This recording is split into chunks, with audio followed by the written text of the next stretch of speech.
Hello, my fellow readers. Today we will be reading A Picture for Harold's Room by Crockett Johnson.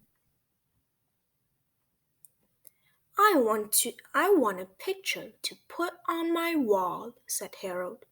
He drew a house with his purple crayon. More houses made a little town. It was far away. The town had woods and hills around it, and it was at the end of a long road.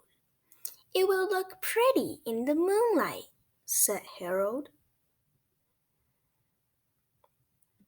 and he stepped up into the picture to draw the moon.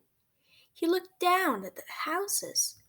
I am a giant, he said. But a giant would scare all the people in town. It's good no one woke up and saw me, said Harold. He walked over the hills. How big I am, he said.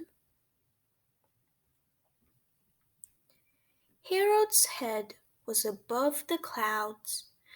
With a few steps he came to the end of land, and at the end of any land there was water.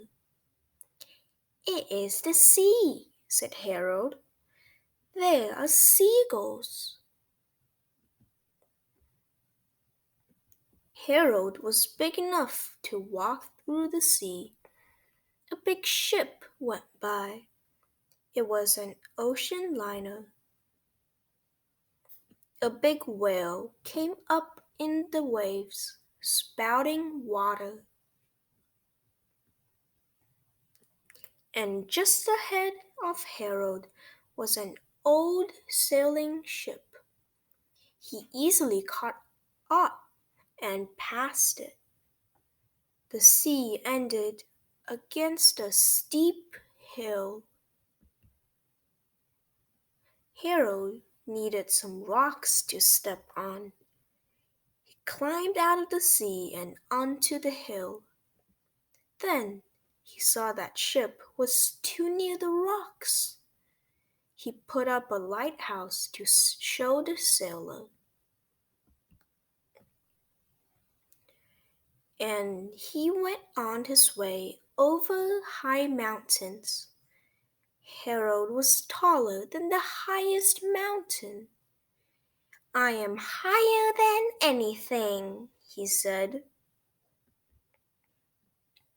Then suddenly he thought of airplanes. Harold ducked his head just in time. It was a big jet plane flying very fast. There might have been a bad accident. Harold found a low place in the mountains. It was a good place for a railroad to go through. It came out onto a long flat field. Harold put some birds and flowers near the track.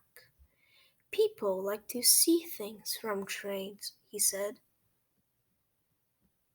He went on, drawing tracks and birds and flowers, and he had to keep looking out for trains. It was a big job for a small boy. All of a sudden, he saw how small he had become. He was half the size of a daisy. He was smaller than the size of a bird. How would he get home? He could not wade home through the ocean. He could not climb those high mountains. And just then he fell into a mouse hole. Excuse me, he said to the mouse.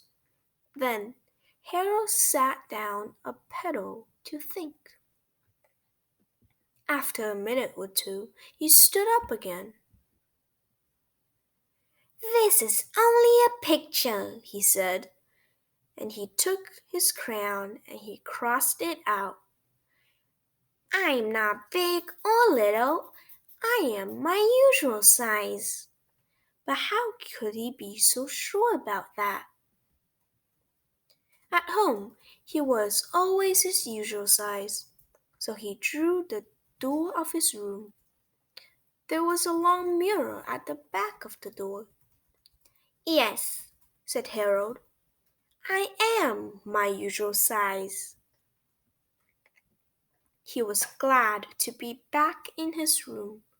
He was tired, but he had no picture to hang on this wall. So, before he went to bed, he drew another picture. The end. I hope you enjoy this book. When we go on an adventure with Harold to find out his actual size. Be sure to like and subscribe and hit that notification bell to never miss another video.